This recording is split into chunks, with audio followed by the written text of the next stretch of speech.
Good morning. Perhaps I should start by apologizing for my tardiness.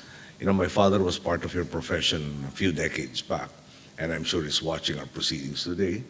And as I viewed the speech I'm about to deliver, I was not exactly happy with it. And I do represent our country, and I wanted to make a good impression on behalf of our people that unfortunately caused my delay in attending your gathering. Allow me to start in this manner. 16 years ago, my mother, no longer president at that time, spoke at one of our major universities' Center for Journalism, referencing a hostage-taking incident in Mindanao, the southernmost part of our country. She told of how journalists seeking close contact with the hostages and hostage takers, or as she put it then, journalists seeking a scoop likewise became captives, with their watches, laptops, and shoes taken from them. After narrating that incident, my mother posed a number of questions which I believe remain relevant not only in that particular context or to Filipino reporters, but to each and every member of the industry today and in the years to come. Allow me to repeat some of those questions now. I quote, are the reporters telling what they see or what they think readers will pay to read? Do they understand what they see? Are they talking to the right people, or are they just retailing propaganda? Close quotes. To put it very simply, my mother was questioning their dedication to the two most important values of the profession, namely integrity and truth. Your dedication to these two values is especially important in light of your expansion to new media technologies, which are the crux of your discussions today. We all know there has been a great shift away from the primacy of print to a 24/7 news cycle, where it only takes a single tweet to break news, where anyone can report on anything at any time and have it reach anywhere in the world. These new forms of media of new media challenge what print, at its best, is supposed to represent: depth and breadth, context, and a clear delineation between opinion and news. These past few years, I've witnessed and even been at the center of some attempts to balance traditional print and new media. For example, not too long ago, I took part in a forum live streamed through the internet and documented through social media, with articles to chronicle the event the following day.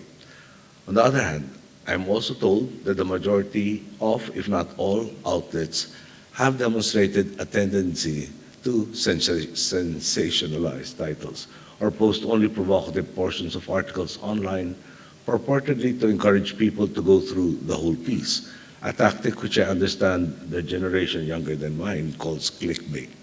Never mind if the reader chooses only to view that particular snippet and assume that they have been presented with a complete story. The entire situation is complicated further by the fact that these stories, published also in print, do not seem to adhere to any set standard. More often than not, the art of crafting headlines seems to favor embellishment and innuendo as opposed to the facts.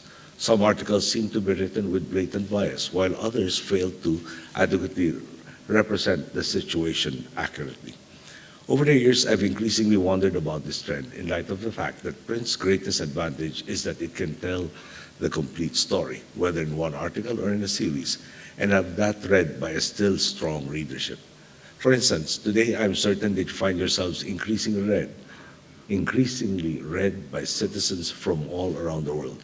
This is perhaps due to the fact that many nations are increasingly turning to our region, viewing us as wellsprings of opportunity for collective growth. They seek information about us, which you are well poised to give, and I believe you would be among the first to admit that you would likewise benefit from painting a complete picture.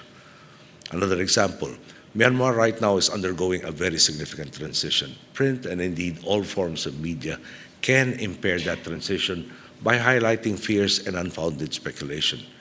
The opposite path, what we are glad to be seeing, is that they have lent their support to this transition by highlighting the good news, by telling the truth about the people's sentiments, their dreams, and their efforts to realize that through democratic means.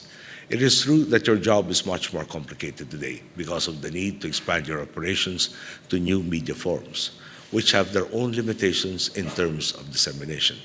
At the same time, dissemination does not matter so much as your most basic responsibility, which is to deliver information. Information that the people can trust, that can lead to fruitful discussions on issues of national and global importance, and that can even lead to positive transformation. This is the value and the service that you must provide. It is when The distinction between opinion and straightforward news telling that your profession, when there is a blurring of that line, it is then that your profession is endangered.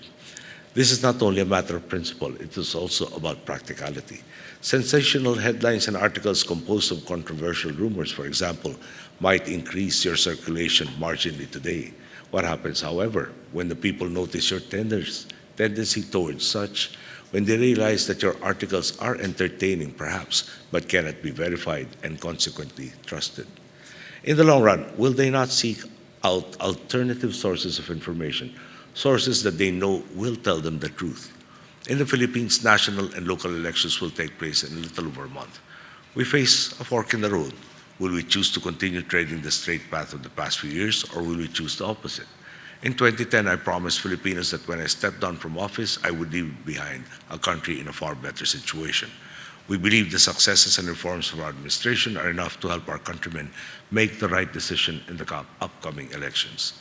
Even now, I continue to do my part.